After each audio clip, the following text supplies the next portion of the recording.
नमस्कार दोस्तों, स्वागत है आप सभी का आपके अपने official YouTube channel part education पर। दोस्तों कैसे हैं आप सभी लोग? आशा अच्छे होंगे, बढ़िया होंगे, मस्त होंगे। और आज का दिन 15 फरवरी। सबसे पहले तो महाशिवरात्रि की हार्दिक शुभकामनाएं आप सभी को। ठीक है, सभी सनातन भक्तों को, सनातनियों को, हिंदू धर्म के लोगों को। ठीक है।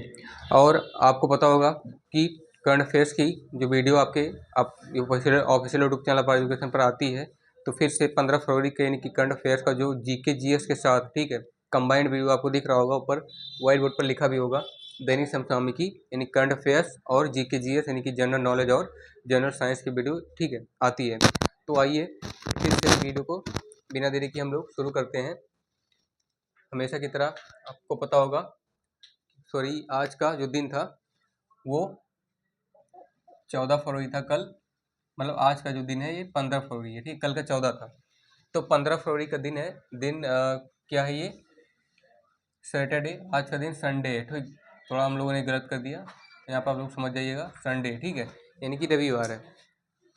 तो आज रविवार का दिन दैनिक समसामयिकी यानी कि जीके जीएस में आपका जो है जनरल साइंस के साथ और जनरल नॉलेज के साथ जो कवर होने वाला है, उसमें पहला क्वेश्चन युवा पुरुष एनालॉग अंतरिक्ष यानी कि स्पेस से, स्पेस सेक्टर से, अंतरिक्ष क्षेत्र से लेकर के क्वेश्चन बनाया गया है। बेसिकली साइंस एंड टेक्नोलॉजी पे बेस्ड है।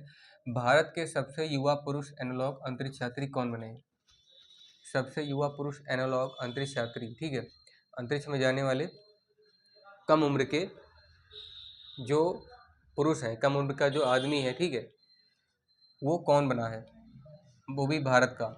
तो who has become the youngest man analog, the youngest person analog space traveller या स्पेस, हाँ, ट्रेवलर बोल सकते हैं, ठीक है, ऑफ इंडिया।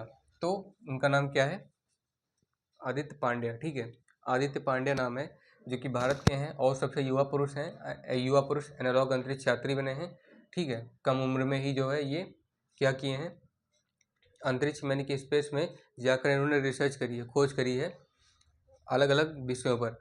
तो Aditya Pandya has become the top youngest, ठीक है, the top youngest Indian analog space traveller, ठीक है, अंतरिक्ष यात्री बने हैं। दूसरा प्रश्न क्या है? राष्ट्रीय उत्पादकता सप्ताह, राष्ट्रीय उत्पादकता सप्ताह कब से कब तक मनाया जा रहा है? इस बार का जो राष्ट्रीय उत्पादकता सप्ताह है, जैसे हर बार का राष्ट्रीय उत्पादकता सप्ताह अलग अलग मनाया जाता है, तो इस बार भी एक निश्चित मैंने एक डिफिनिट डेट होगी, ठीक है, कब से कब तक है, यानी कि 2 तारीखें हैं, उनमें से आपको बताना है। तो when is celebrating the national production week day, sorry, the national production week, है ना, कब से कब तक मनाया जा रहा है? तो इसी फरवरी में 12 फरवरी से लेकर के, जो 12 के यानी परसों का जो दिन था, परसों से लेकर के 18 फरवरी तक, आने वाली 18 फरवरी तक राष्ट्रीय उत्पादकता सप्ताह मनाया जाएगा। तो यानी कि पूरा मिला करके 6 दिन, ठीक है, 12 6 18, 6 दिन जो है क्या चलेगा आपका? राष्ट्रीय उत्पादकता सप्ताह चलेगा। तो national productor week is celebrating from 12 February to 18 February, ठीक है। तीसरा प्रश्न है राष्ट्रीय उत्पादकता सप्ताह, राष्ट्रीय उत्पादकता सप्ताह 2026 का विषय क्या है? अभी तक हम लोगों ने जाना कि राष्ट्रीय उत्पादकता सप्ताह कब से कब तक मनाया जा रहा है। अब हम लोग जानेंगे इसका टाइटल, मतलब इसका मेन सब्जेक्ट क्या है राष्ट्रीय उत्पादकता सप्ताह का, ठीक है।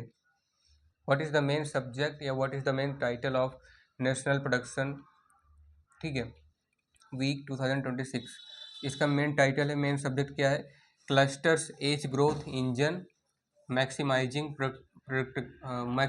प्रोडक्टिविटी इन एमएसएमईज, ठीक है। यानी कि जब उत्पादकता यानी प्रोडक्शन की बात हो ही रही है, तो प्रोडक्टिविटी ये बनती है एमएसएमईज, मतलब एमएसएमईज का मतलब ये पूरा क्या है? मैक्सिमाइजिंग करने का जो इसका प्रोसेस होता है उसे एमएसएमई कहते हैं, मैक्सिमाइजिंग प्रोडक्टिविटी इन, ठीक है। Clusters as growth engine maximising productivity in, ये टाइटल है किसका? एमएसएमई यानी कि राष्ट्रीय उत्पादकता सप्ताह का। फिर विश्व रेडियो दिवस हर साल कब मनाया जाता है? विश्व रेडियो दिवस, रेडियो से आप लोग को पता चल रहा होगा, पहले के ज़माने में जो सबसे ज़्यादा जिससे एफएम हम लोग सुनते थे गाने, और उससे न्यूज़ यानी समाचार पत्र भी सुनते थे, मतलब समाचार भी पढ़ते थे। और क्या बोलते हैं, देश विदेश की खबरें तो जो समाचार मिलती थी, गाने हर तरह के आते थे, पहले के फिल्मों के गाने, ठीक है, हर एक क्षेत्र का ब्यौरा समाचार आता था। तो उस मतलब कब से लेकर के विश्व जो है रेडियो दिवस हर साल कब से मनाया जाता है, यानी किसी एक महीने की तारीख है, वो महीना कौन सा, फरवरी का तारीख कौन सी है, 13, यानी कि कल के दिन, ठीक है, कल के दिन क्या हुआ, विश्व रेडियो दिवस मनाया गया था भारत में, मतलब पूरे विश्व में, क्योंकि उस समय पूरे विश्व को, ठीक है, उसी समय पूरे वर्ल्ड में जो है रेडियो की खोज हुई थी, मतलब रेडियो बना था और रेडियो से पहला एफएम सुना गया था, मैंने पहला जो है समाचार सुना गया था रेडियो से, ठीक है। तो विश्व रेडियो दिवस हर साल मनाया जाता है 13 फरवरी को। तो 13 February celebrated as the world radio day every year, ठीक है। सबसे लास्ट वाला, हाल ही में जारी नेटवर्क रेडिनेस इंडेक्स 2025 एनआरआई जिसे आप लोग बोलते हैं, एनआरआई इंडेक्स 2025 में भारत की रैंक क्या है। इस बार का जो इंडेक्स निकला है नेटवर्क रेडिनेस इंडेक्स, पूरे पूरे वर्ल्ड का मिला करके, उसमें भारत का रैंक क्या है, एनआरआई 2025 में, यानी कि 2025 में निकला था, ठीक है, अब 2026 चल रहा है, इसको निकले हुए 2 से 3 महीने हो चुके हैं, लगभग नवंबर से दिसंबर के बीच आया था ये, नवंबर लास्ट का और दिसंबर का पहला, ठीक है, पहले सप्ताह में। तो index network readiness index NRI, ठीक है, ग्लोबल रैंकिंग होती है हर एक देश की, तो भारत की रैंकिंग पूछ रहा है, what is the rank of India in recently released network readiness index NRI 2025, there are 45, India got 45 rank, recently released network index, ठीक है, नेटवर्क रेडिनेस इंडेक्स NRI 2025 जो अभी हाल ही में यानी कि 2025 में जो है NRI रिलीज हुआ था, नेटवर्क रेडिनेस इंडेक्स, इसमें भारत की रैंक 45वीं है, ठीक है, इंडिया गॉट 45 रैंक।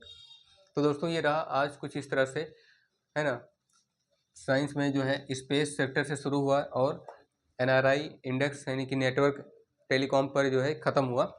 तो आप लोगों को समझ में आया, जरूर आ गया होगा जो हमने अभी बताया, ठीक है।